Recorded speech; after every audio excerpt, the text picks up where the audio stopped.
Class 9-এর ইতিহাস, chapter 3, তৃতীয় অধ্যায়, ঊনবিংশ শতকের ইউরোপ, রাজতান্ত্রিক ও জাতীয়তাবাদী সংঘাত।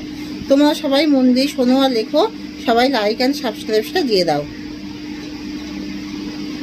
এবার শুরু করছি। ইউরোপের রুগ্ন মানুষ বলা হয় তুরস্ককে। তুরস্কের মলডেভিয়া ও ওয়ালাকিয়া দখল করে নেয় রাশিয়া। ক্রিমিয়ার যুদ্ধে তুরস্কের প্রতিপক্ষ ছিল রাশিয়া। গ্রিসের স্বাধীনতা সংগ্রামের সঙ্গে যুক্ত গুপ্ত সমিতিটি ছিল হেটাইরিয়া ফিলিকে। কোন চুক্তিভঙ্গের অজুহাতে বিসমার্ক অস্ট্রিয়ার বিরুদ্ধে যুদ্ধ ঘোষণা করেন? গ্যাস্টিনে গজাফর আঁকা দন্ত শয়টা হস্যি দন্ত একা র। ম্যাথসিনি প্রথম জীবনে কোন সংগঠনে যোগ দেন? কার্বোনারি। কয়েকা বয়রে পোকা দন্ত আঁকা রয়হস্যি। ভিয়েনা সম্মেলনে মুখ্য 4টি শক্তি ছিল অস্ট্রিয়া, রাশিয়া, রাশিয়া, ইংল্যান্ড। ইউরোপীয় শক্তি সমবায় স্থাপনের মূল উদ্যোক্তা ছিলেন মেটারনিখ।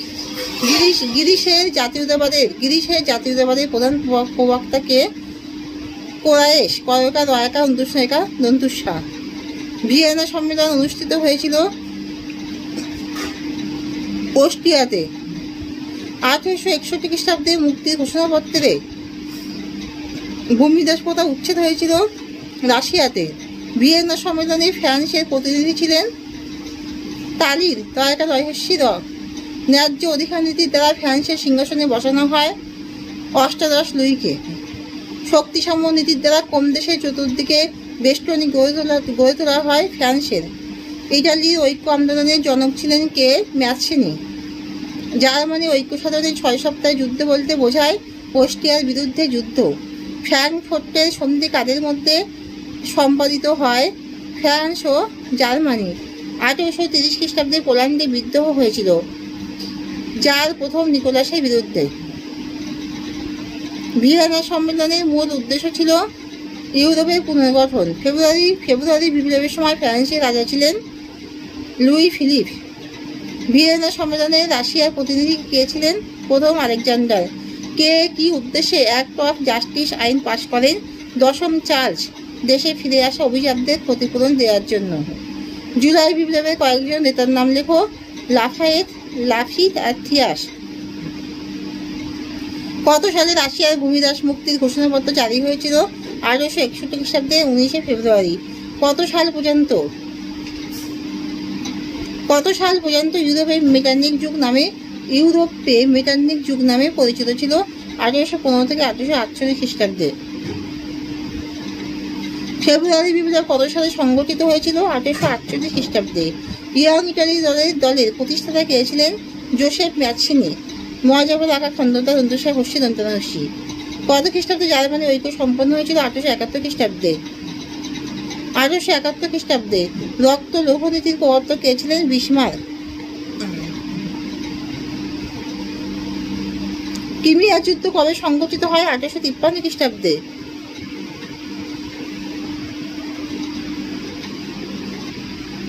বিশ্বের প্রথম আন্তর্জাতিক সম্মেলনটির নাম কি? ভিয়েনা সম্মেলন। ভিয়েনা কোন দেশে অবস্থিত? অস্ট্রিয়ায়। মেটারনিখ কত খ্রিস্টাব্দে অস্ট্রিয়ার প্রধানমন্ত্রী হন? 1809 খ্রিস্টাব্দে মেটারনিখ অস্ট্রিয়ার প্রধানমন্ত্রী হন।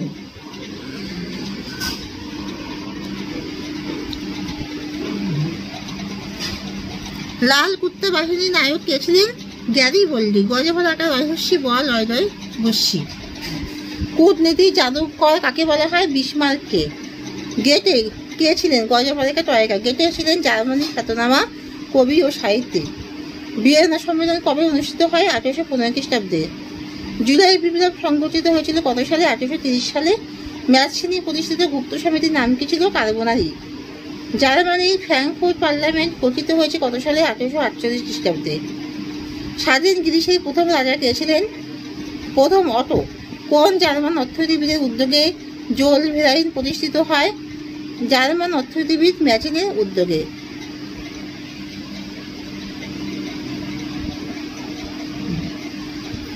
ভিয়েনা সম্মেলনে যোগদানকারী বৃহৎ 4টি শক্তি কোন কোন দেশগুলি ছিল?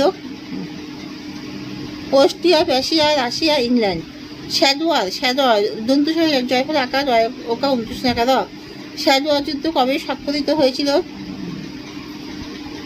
1866 খ্রিস্টাব্দে। পবিত্র চুক্তিকে বিরোধিতা করেছিলেন ইংল্যান্ডের প্রধানমন্ত্রী ক্যালভি। গজেভরা রাখা লর্ড বয়সী। ক্যালভি পবিত্র বয়সী তারকারা। কিমিয়ার যুদ্ধ কত বছর ধরে চলেছিল? কিমিয়ার যুদ্ধ 2 বছর ধরে চলেছিল। কনফেডারেশন অফ দি রাইন কে গঠন করেন? ফরাসি সম্রাট নেপোলিয়ন বোনাপার্ট। 19বিংশ শতকের ইউরোপে একটি রক্ষণশীল ভাবধারার নাম বলো। রাজতন্ত্র। দশম চার্লস জুলাই বিপ্লবের ফলে কোথায় পালিয়ে গিয়েছিল? ইংল্যান্ডে। দেশ শাসনে অষ্টাদশ লুই কি অধিকারে বিশ্বাস করতেন?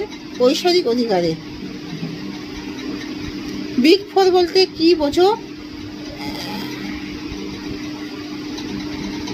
অস্ট্রিয়া, রাশিয়া ও ইংল্যান্ড এই 4টি দেশ ভিয়েনা সম্মেলনে প্রাধান্য লাভ করে। এই 4টি দেশকে একসঙ্গে 4 প্রধান বা বিগ ফোর বলা হয়। এশন টেলিগ্রাফ বলতে কি বোঝো?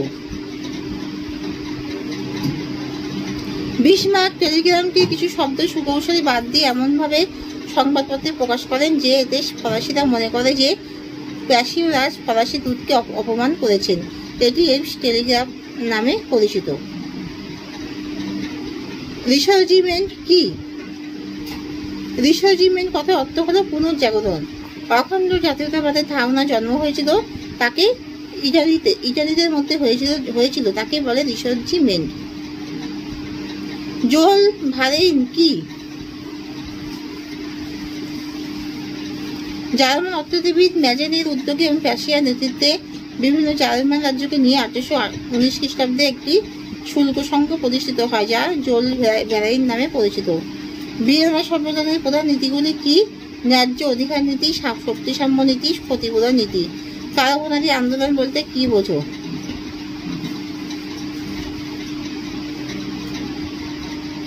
ভিয়েনা বন্দোবস্ত দ্বারা ইটালিকে বিচ্ছিন্ন রাখার চেষ্টা করা হলে ইটালিতে বিভিন্ন গুপ্ত সমিতি গড়ে ওঠে। এর মধ্যে উল্লেখযোগ্য ছিল কারাবরণী সমিতি। এই সমিতির পরিচালনা ইটালির ঐক্যের দাবিতে যে আন্দোলন ছড়িয়ে পড়ে তা কারাবরণী আন্দোলন নামে পরিচিত। ইয়াং ইটালি কি? ইয়াং ইটালি দলের আদর্শ কি ছিল? ইয়াং ইটালি হল ইটালির ঐক্য আন্দোলনের নেতা জোসেফ ম্যাৎসিনি প্রতিষ্ঠিত একটি যুব সংগঠন। 40 বছর বয়স পর্যন্ত সকলে সদস্য হতে পারত। ইয়াং ইটালি দলের আদর্শ ছিল কোনো বিদেশি শক্তি দ্বারা যুবকদের আত্মত্যাগের দ্বারা ইটালি থেকে অস্ট্রিয়াবাসীদেরকে বিতাড়িত করা এবং ইটালির মুক্তির পর সেখানে প্রজাতন্ত্র প্রতিষ্ঠিত করা।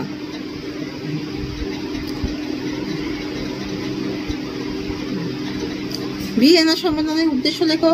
ইউরোপের রাজনৈতিক কাঠামো পুনর্গঠন, নেপোলিয়ন কর্তৃক বিতাড়িত রাজবংশের পুনঃপ্রতিষ্ঠা, নেপোলিয়নদের বিরুদ্ধে সংগঠিত যুদ্ধে ক্ষতিগ্রস্ত দেশগুলির ক্ষতিপূরণের ব্যবস্থা করা। ফ্রান্সে ফেব্রুয়ারি বিপ্লবের কারণ ও ফলাফল আলোচনা করো। ফেব্রুয়ারি বিপ্লবের কারণগুলো হলো বুর্জোয়াদের আধিপত্য। লুই ফিলিপের শাসনকালে ফ্রান্সে বুর্জোয়া শ্রেণীর চূড়ান্ত আধিপত্য প্রতিষ্ঠিত হয়। ফলে দরিদ্র কৃষক ও শ্রমিকরা ক্ষুব্ধ হয়ে ওঠে।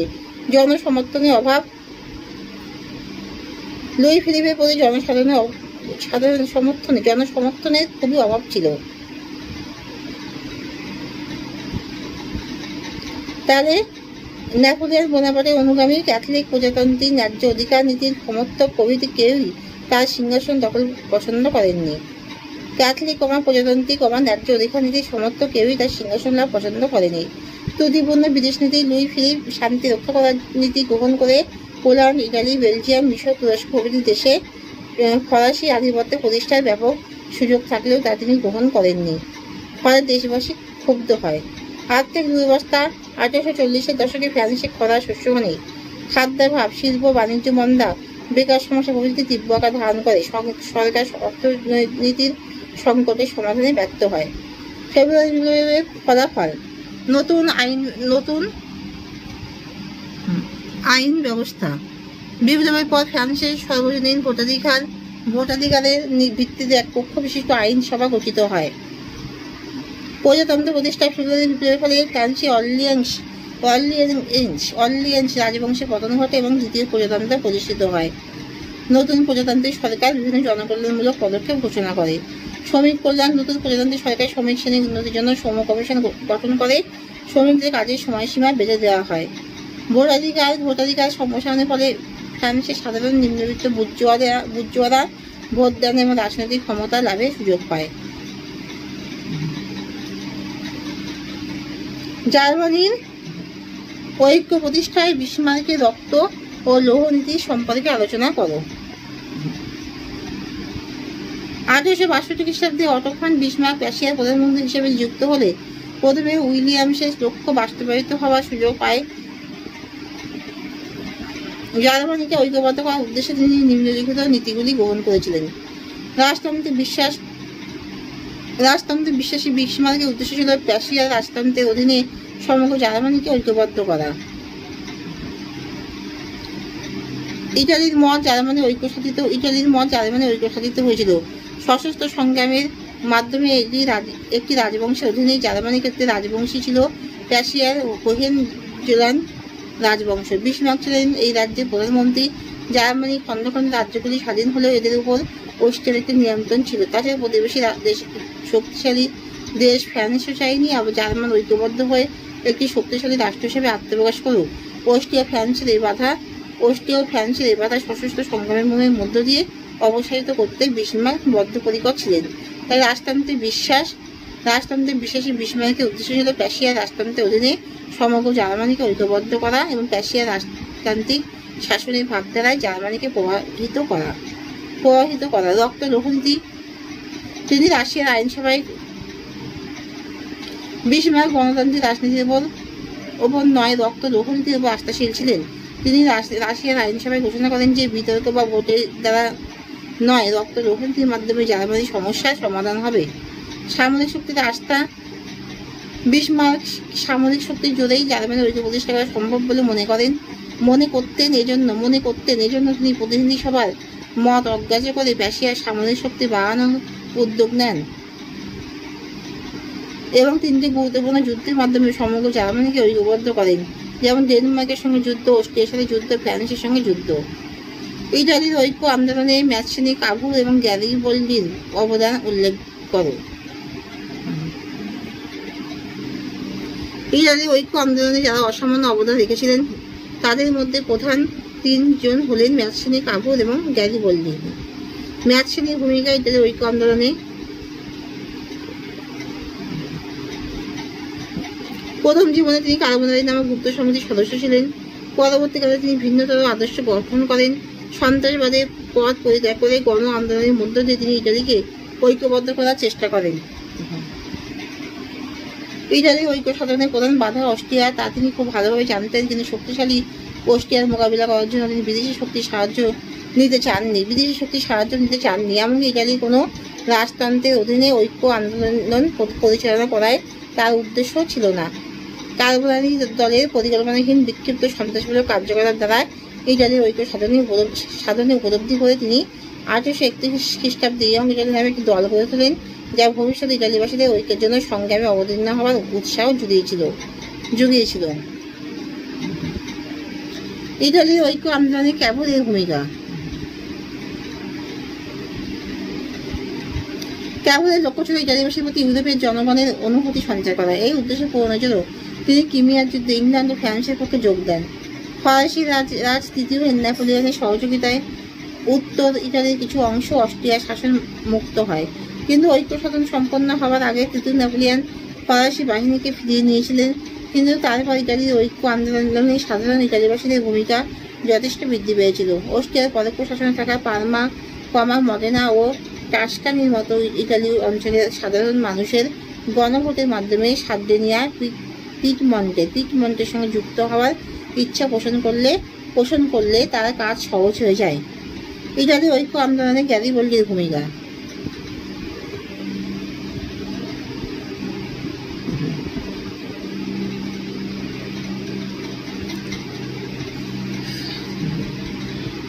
সশস্ত্র সংগ্রামের মধ্য দিয়ে দক্ষিণ ইটালির সিসিলি এবং নেপালিস থেকে বিদেশি বুর্ব শাসকদের বিতাড়িত করেন।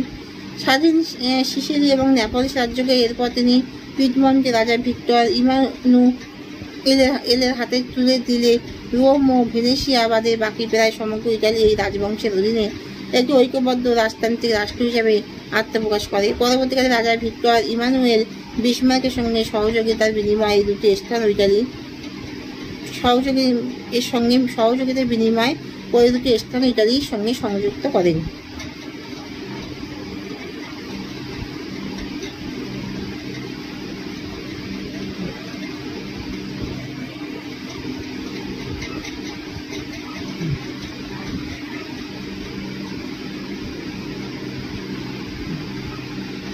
ভিয়েনা সম্মেলনের প্রধান নীতিগুলি কি? ন্যায্য অধিকার নীতি। প্রধান নীতিগুলি হলো ন্যায্য অধিকার নীতি, শক্তি সমনীতি, এক ক্ষতিপূরণ নীতি। কারাবন্দি আন্দোলন বলতে কি বোঝো? এই কারাবন্দি সমিতির পরিচালনায় ইতালিতে ঐক্যের দাবিতে যে আন্দোলন ছড়িয়ে পড়ে তাই কারাবন্দি আন্দোলন নামে পরিচিত। মুক্তির ঘোষণাপত্র বলতে কি বোঝো? 1897 খ্রিস্টাব্দে একবার ভূমিদাস প্রথা উচ্ছেদের চেষ্টা হয়, কিন্তু জমিদারদের বিরোধিতায় তা বাস্তবায়িত হয়নি। অবশেষে 1861 খ্রিস্টাব্দে 19 ফেব্রুয়ারি মুক্তির ঘোষণাপত্র জারি হয়। এই নির্দেশনামায় বলা হয় ভূমিদাসদের উপর কোনো মালিকের কর্তৃত্ব বা অধিকার থাকবে না। মুক্ত ভূমিদাসদের জমি দিতে হবে এবং তাদের উপর জমিদারদের কোনো অধিকার থাকবে না। ভূমিদাসদের জমিগুলি পরিচালনার ভার থাকবে মিন নামক গ্রাম সমিতির উপর। জমিদারদের ক্ষতিপূরণ সরকার মিটিয়ে দেবে। মেটার্নিক ব্যবস্থা বলতে কি বোঝো? প্রিন্স মেটার্নিক ছিলেন অস্ট্রিয়ার প্রধানমন্ত্রী। এই অস্ট্রিয়ার প্রধানমন্ত্রী 1815 থেকে 1848 খ্রিস্টাব্দের মধ্যে কেবল অস্ট্রিয়া নয়, সমগ্র ইউরোপের বিস্তৃত অঞ্চলের রাজনীতির তিনি অন্যতম প্রধান নিয়ন্ত্রক ছিলেন। ইউরোপের ইতিহাসে এই সমকাল তাই মেটার্নিক যুগ হিসাবে চিহ্নিত। মেটার্নিক যে পদ্ধতিতে ইউরোপীয় রাজনীতিকে নিয়ন্ত্রণ করার চেষ্টা করেছিলেন তাকে আমরা মেটার্নিক ব্যবস্থা বলি। ভিয়েনা সম্মেলনের উদ্দেশ্য কি ছিল? ইউরোপের রাজনৈতিক কাঠামোর পুনর্গঠন, নেপোলিয়ন কর্তৃক বিতাড়িত রাজবংশের পুনঃপ্রতিষ্ঠা, নেপোলিয়নের বিরুদ্ধে সংগঠিত যুদ্ধে ক্ষতিগ্রস্ত দেশগুলোর ক্ষতিপূরণের ব্যবস্থা করা। এখানেই শেষ করছি। তোমরা সবাই লাইক আর সাবস্ক্রাইবটা দিয়ে দাও। তোমরা সবাই ভালো থাকো, সুস্থ থাকো, সবাই ভালো করে মন দিয়ে পড়াশোনা করো, তোমার জীবনে কেরিয়ার করো, সবার পড়াশোনায় খুবই উন্নতি হোক, সবাই খুবই ভালো থাকো। এই গরমে সবাই ভালোভাবে সাবধানে থাকো। সবাই আমার এই পড়ানোগুলো মন দিয়ে শোনো, বোঝো, লিখে রাখো, আর তোমরা কমেন্ট পাঠাও, তোমার লাইক আর সাবস্ক্রাইবটা দিয়ে দাও। এখানেই শেষ করছি।